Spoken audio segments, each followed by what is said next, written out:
मेरा नाम मोहित अरोड़ा है, बठिंडा से हूँ मैं। जहाँ कोई आज से कुछ साल पहले जाना नहीं चाहता था, बठिंडा में अगर कोई किसी की ट्रांसफ़र हो जाती थी तो कहते थे काले पानी की सज़ा दे दी।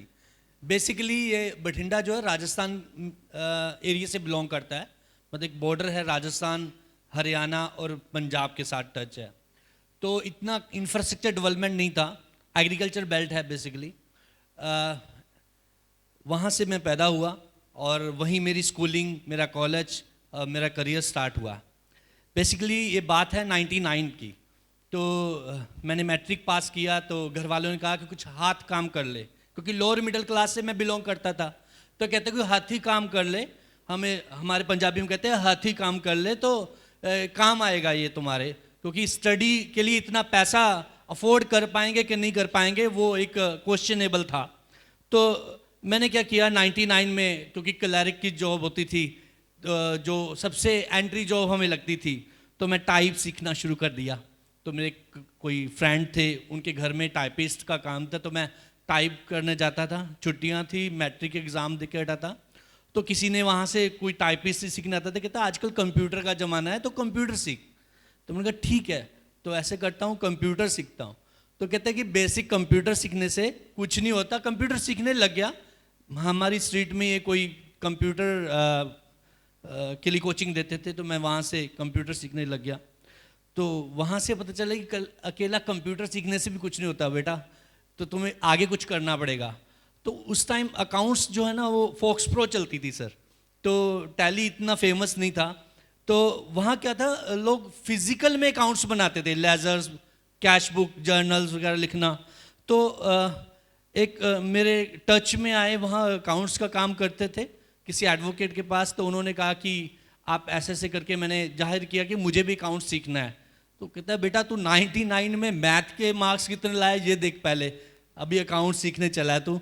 तो मैंने कहा नहीं, मैंने जिद की कि आप अकाउंट सिखाइए। वो कहता है ठीक है, ऐसे कर 4 लोग लेके आ अकाउंट्स के लिए, तुझे फ्री सिखाऊंगा, मेरा भी हाथ खुल जाएगा चलो अकाउंट सिखाने में।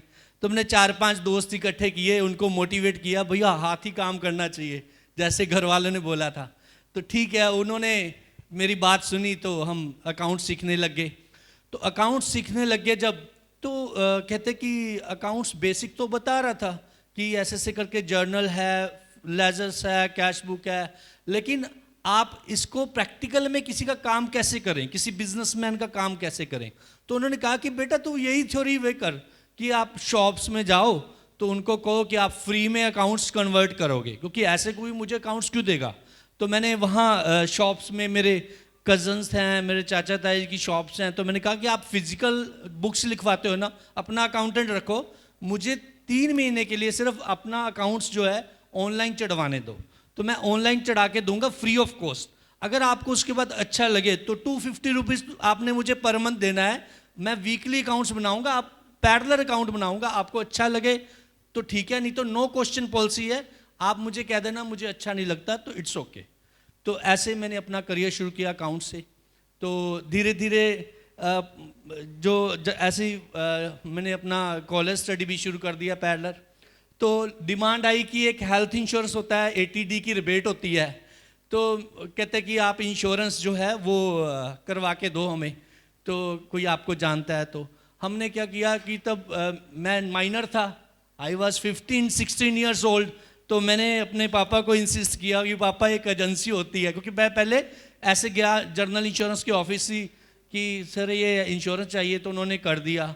तो फिर किसी ने बताया भैया इसमें कमीशन भी होता है, तो आपने कमीशन लिया। तो मैंने कहा नहीं, मुझे तो पता नहीं था, मैंने तो दे दिया, भी क्लाइंट ने मांगा था मैंने करवा के दे दिया।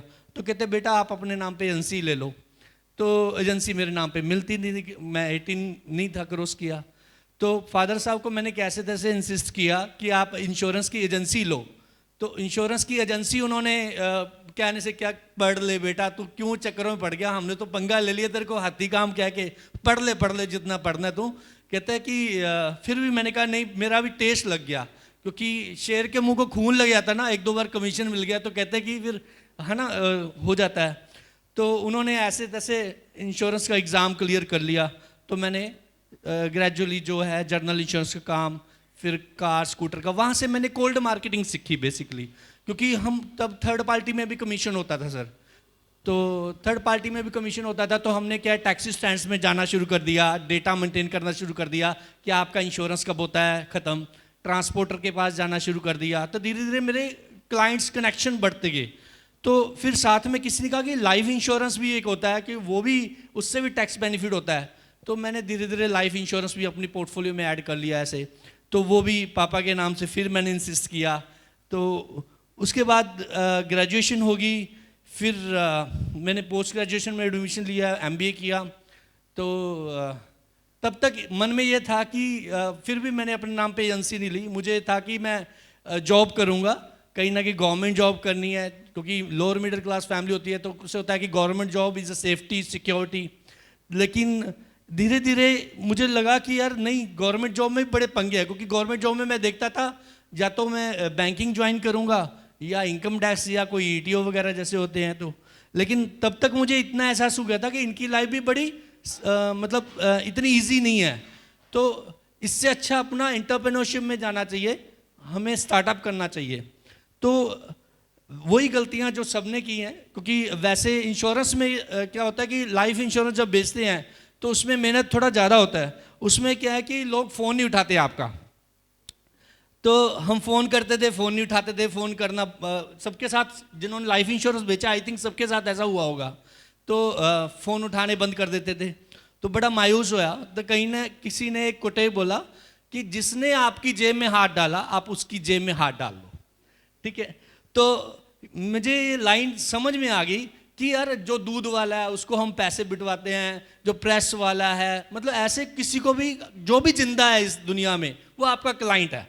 तो मुझे वो बात समझ में आई कि ठीक है, हम किसी को भी कुछ भी क्लाइंट बना सकते हैं। तो प्रोस्पेक्टिंग करना वहाँ से सीखा मैंने, और एवरेज, लॉ ऑफ एवरेज हमने वहाँ से सीखा कि 10 लोगों के पास जाओगे, 2-3 लोग आपके बात सुनेंगे और मानेंगे, मैच्योरिटी आएगी।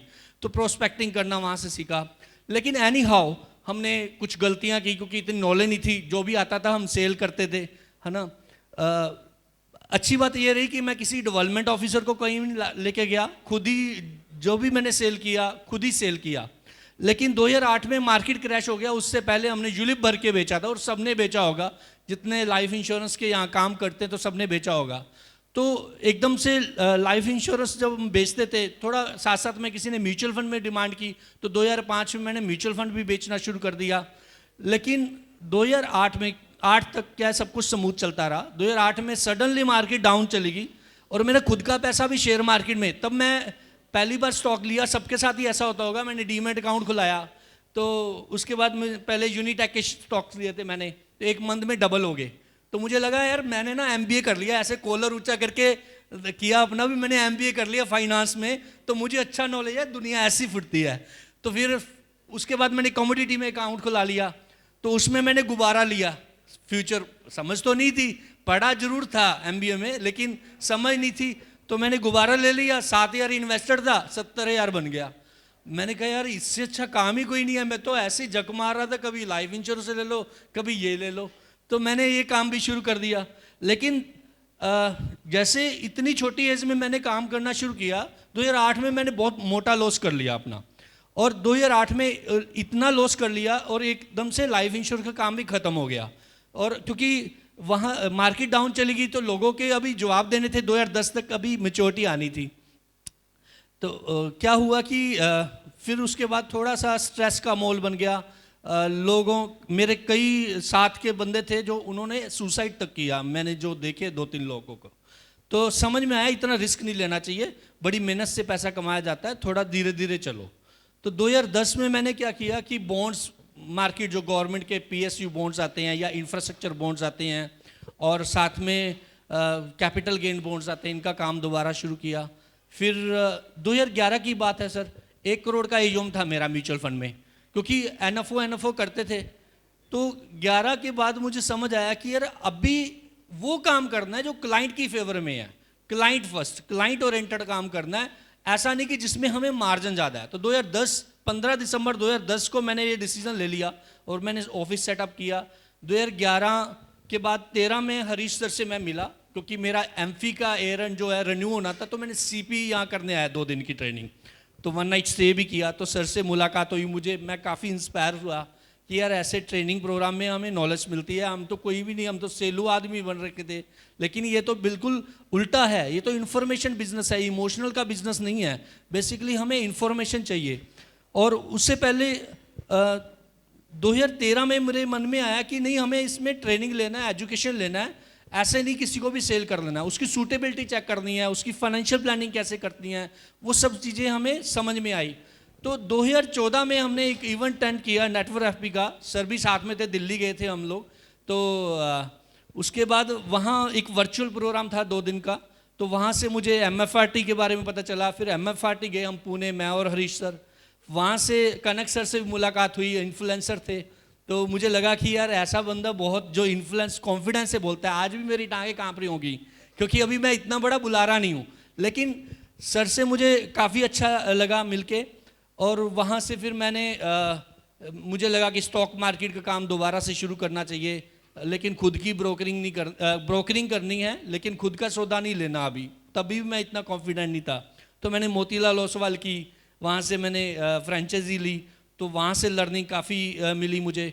वहाँ से फिर मुझे एक हितेश माली हैं, मेंटर हैं, कोच है, तो उनसे मुझे मिलने में मिला।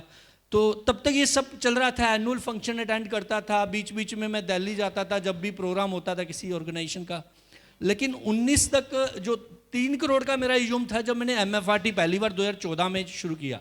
आज 2024 है सर, आज 75 करोड़ का इजूम मेरा, 25x की मेरी अर्निंग है। ऐसा नहीं कि मैंने इंश्योरेंस का काम छोड़ दिया सर, मेरे पास 3600 व्हीकल्स हैं अभी भी, 3600 स्कूल बसेस और ट्रक्स और ये सब व्हीकल्स हैं जिनका इंश्योरेंस हम जनरल इंश्योरेंस में करते हैं। 40 लाख की मेरी बुक है हेल्थ इंश्योरेंस की सर। और उसके अलावा सर मैं SME भी करता हूँ थोड़ा बहुत, और टर्म इंश्योरेंस भी बेचते हैं हम लोग। लेकिन मैंने उस दिन के बाद 15 दिसंबर 2010 के बाद आज तक कोई इन्वेस्टमेंट की पॉलिसी नहीं बेची है। मुझे लगा कि ये चीज़ फेवरेबल नहीं है। तो इवन मैंने 2010 में भी 1065 बॉन्ड्स के एप्लीकेशन सेल किए हैं सर। बठिंडा में सबसे ज़्यादा एप्लीकेशन मेरी थी, जो इंफ्रास्ट्रक्चर की बॉन्ड्स थी। 200-250-300 रुपये मिलता था उसमें, लेकिन उससे ज़्यादा कोरियर का एक्सपेंस था। 2019 में जाकर मुझे लगा कि मुझे अभी कोचिंग की ज़रूरत है, पर्सनलाइज कोचिंग की। तो मैंने हितेश सर से मुलाकात की। तो फिर मुझे लगा कि मुझे मेंटरशिप चाहिए। तो उसका फ़ायदा मुझे क्या हुआ सर, 2019 में मेरा जो था ज्वाइंट होना, इमीडिएट 2020 में कोविड आ गया, तो एजुम काफ़ी स्लग किया। लेकिन मेरे अंदर एक चीज़ आई कि इन्वेस्टर का बिहेवियर जो है ना, वही रिटर्न बना के देता है और कुछ नहीं है। तो मैंने ये चीज़ सीखी कि no news is a good news.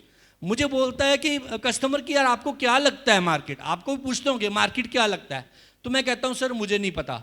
2 लोगों को पता है, या तो रब को या ठग को, 2 ही लोगों को पता है कि मार्केट क्या लगता है। मैं सिर्फ इनके बीच का आदमी हूँ सर। मुझे नहीं पता कि कल को मार्केट कैसे जाएगी, बट हाँ मैं ये बता सकता हूँ आपको कि अगर लंबा चलना है इक्विटी मार्केट में जाइए, अगर शॉर्ट में रहना है तो फिक्स इनकम में जाइए।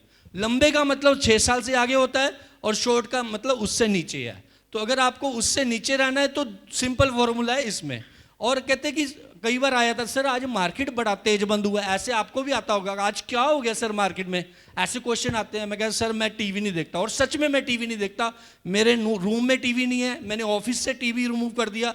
मैंने उसको बताया sir no news is a good news. तो मेरा वो हैरान भी होते हैं कई लोग, कहते हैं यार आप स्टॉक मार्केट में काम करते हैं, आपको पता नहीं है कि मार्केट कहाँ जाएगी। सर मैंने कहा कि मैं शेयर्स नहीं बेचता सर, मैं आपको ओनरशिप दिलाता हूँ, और ओनरशिप जो होती है लंबे समय के लिए होती है। तो यही मेरी स्टोरी है। उससे मैं सर 4-5 चीज़ें मैंने सीखी हैं जो हर एक ने सीखी होंगी। तो आज नवरात्रे हैं, जैसे पहला नवरात्रा है तो 8 अष्टमी मनाई जाती है 8 देवियों की। तो मुझे लगता है कि वो देवियाँ हमें जो सिखाती हैं, तो वही जो चीज़ें मैंने सीखी हैं, जैसे पावर टू विड्रॉल, कि कोई काम छोड़ना है फटाफट कैसे छोड़ सके, तो वो एक शक्ति है हमें जो सीखने में मिलती।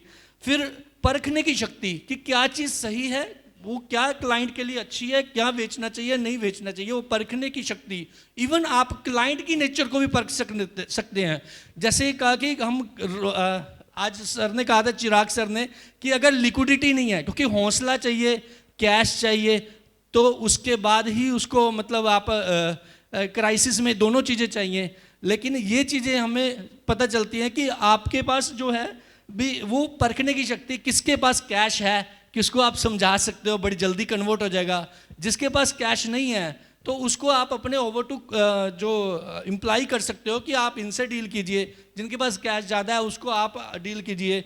तो पावर टू डिसाइड, निर्णय लेने की शक्ति आती है और सहन शक्ति भी आती है। जैसे मैं आपको एक स्टोरी बताता हूँ, एक सिंपल स्टोरी। इन्वेस्टर था तो उसने कहा कि मैंने 10 साल के लिए पैसा लगाना है, 10 साल के बाद मैंने बेटी की शादी करनी है। लेकिन उसके क्या है कि प्रॉपर्टी का टाइम चल रहा था, तो उसने फटाफट 1 साल बाद ही पैसा निकाल दिया और मार्केट डाउन थी तब। तो उसने बड़ा कहा कि सर आपने लॉस करवा दिया, वो कर दिया। तो तब हालांकि मेरा वो रॉन्ग, मैंने कुछ ऐसा नहीं किया था, उसके गोल्स क्लियर थे, मेरे पास रिटर्न में था, फिर भी मैंने कहा कि चलो कोई बात नहीं सर, आपको अच्छा नहीं लगा तो ठीक है, इट्स ओके। आज भी वो मेरा क्लाइंट है। तो उसको बाद में समझाया मैंने, उसने विड्रॉल कर दिया। उसके विड्रॉल करने के बाद वो प्रॉपर्टी ली, प्रॉपर्टी भी लॉस में चली गई। और फिर उसके बाद उसने गोल्ड लिया, गोल्ड लॉस में चला गया। कोविड के टाइम क्या है कि गोल्ड का रेट बढ़ रहा था, यूट्यूब में आ रहा था 70,000 हो जाएगा, उसमें 70,000। तो उसको लगा कि यार मैंने ये गलत डिसीजन लिया। उसका 30% मैंने रोक लिया था, 70% उसको जाने दिया, लेकिन उसको लगा कि ये 30% जो है ज़्यादा ग्रो कर गया, वो 3x हो गया। तो उसको लगा कि ये गलती थी मेरी, और मैंने इतनी गलती होते हुए भी इन्होंने फिर भी मुझे कुछ नहीं कहा और मैंने इनको डांट ऐसे मतलब रॉन्गली बिहेव किया। तो ये सब चीज़ें होती है। और दूसरी एक बात है, आप छोटे लोगों को भी हेल्प कीजिए। जैसे एक मेरा ना क्लाइंट था, 2005 की बात है, वो इंश्योरेंस करवाने आया था सर। तो वो मतलब मेरे पास एक लड़का लगा होता था ऐसे असिस्टेंट के तौर पे। तो उसका वो चाचा था, वो कहता है कि सर इसका इंश्योरेंस करना है, पर उसका इंश्योरेंस हो नहीं सकता था क्योंकि उसको स्टोन थी, 28 स्टोन्स थी सर उसको, और शुगर भी थी उसको। तो मैंने कहा सर आपका लाइफ इंश्योरेंस भी नहीं हो सकेगा, क्योंकि तब तो मैं लाइफ इंश्योरेंस सेल करता था। मैंने कहा सर हो नहीं सकता, आपका हेल्थ भी नहीं हो सकता, तो आप अच्छा है कि SIP शुरू कर लो। तो तब मैंने उसे SIP दी 1000 रुपीज़ की, जो कि बाद में 3000 होगी। अभी रिसेंट उसकी डेथ हुई है, संडे वाले दिन उसका भोग था। तो तब तक उसका जो पोर्टफोलियो है सर 28 लाख हो चुका था, और वो रेडी लगाता है सर, सबसे बड़ी बात। और कोविड के टाइम में जब उसका भटूरे की रेडी लगाता, आज भी उसका बेटा रेडी लगा रहा था, उसको पता नहीं था। 28 लाख का पोर्टफोलियो होना, और उसकी टांग एक शुगर की वजह से ना टांग चली गई एक, और उसको हमने आयुष्मान स्कीम आई तो आयुष्मान कार्ड बनवा के दिया फ्री में। जब ये जनधन के बाद अकाउंट आए तो जनधन का अकाउंट भी खुला के दिया। उसके बाद श्रम कार्ड बनवा के दिया उसका। उसके बाद उसका जैसे पर्सनल एक्सीडेंटल इंश्योरेंस होता है जो आजकल 20 रुपये में मिल जाता है, वो खुलवाया। उसको गाइड किया कि 400 में आपका सर लाइफ रिस्क कवर मिलता है, वो ले लो। तो धीरे धीरे करके उसको वो चीज़ों का भी, अभी उसका लाइफ इंश्योरेंस का पैसा भी मिला 2 लाख का, पर्सनल एक्सीडेंटल का 2 लाख का मिला, इलाज के लिए खर्चा भी मिल गया। तो ऐसे हम छोटे लोगों की हेल्प करते हैं तो वो दुआएं देते हैं हमें। Thank you.